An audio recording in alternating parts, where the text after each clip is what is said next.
Welcome back to President Trump News Channel. Please subscribe and check notification bell. Thanks for being with us.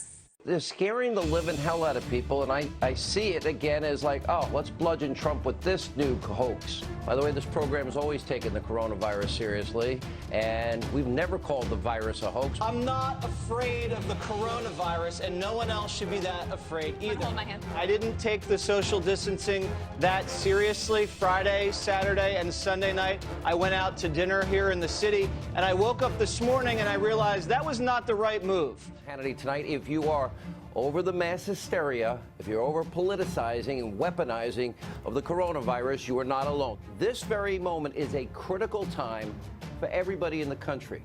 My sources are very clear tonight. We are now entering what will be the crucial defining 15-day period as it relates to this virus. As much as we love sitting elbow to elbow, and we mean that sincerely, we want to set a good example for everyone in practice. Just looking for any and every way possible to bash President Trump. This is yet another attempt to impeach the president. And sadly, it seems they care very little for any of the destruction they are leaving in their wake. With CNN, and they haven't even been trapped inside for months. For reasons that no one in authority has ever really explained, cable news yappers have been classified as essential workers from the very first day of lockdown. And by the way, that includes us. It also includes the partisan political activists on the other channels. They didn't lose their jobs. They have not been quarantined.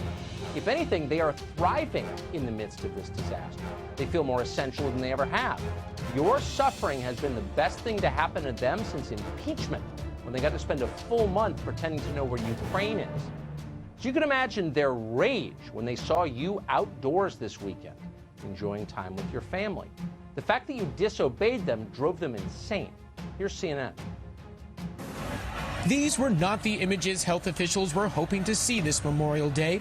Partygoers ignoring social distancing rules packed this pool in Missouri over the weekend. Beaches, boardwalks, pools packed with many people who are not wearing masks, who are not socially distancing. Even as health experts warn that if they don't social distance, there will be a spike in coronavirus cases within the next 2 weeks. But the question about masks, take a look.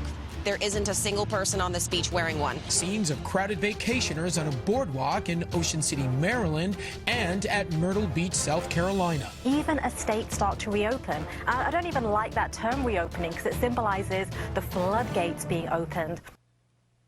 Can you imagine? People enjoying time outdoors with their kids? They should be as unhappy as we are at CNN. Now, this being CNN, a lot of people didn't actually hear any of that. Most CNN viewers are hustling through airports trying to make a flight. That's where the network traps the bulk of its audience, and the sound is often down. The producers thought of that, though, diabolical as they are, so they made sure to reinforce their message with graphics on the screens. Crowds across U.S. ignore guidelines, spearing fears of spread, read one. Spearing? What a verb. Memorial Day crowds spark fear of new outbreaks, read another. And then there was this one. Americans flock to public places as death toll nears 100,000. What exactly does that mean?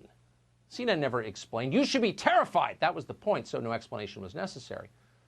Over on MSNBC, the usual collection of retired CIA analysts and assistant professors of gender studies was terrified.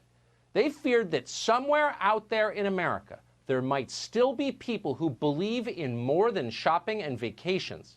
Horrifying. It's possible, they fretted, that people like this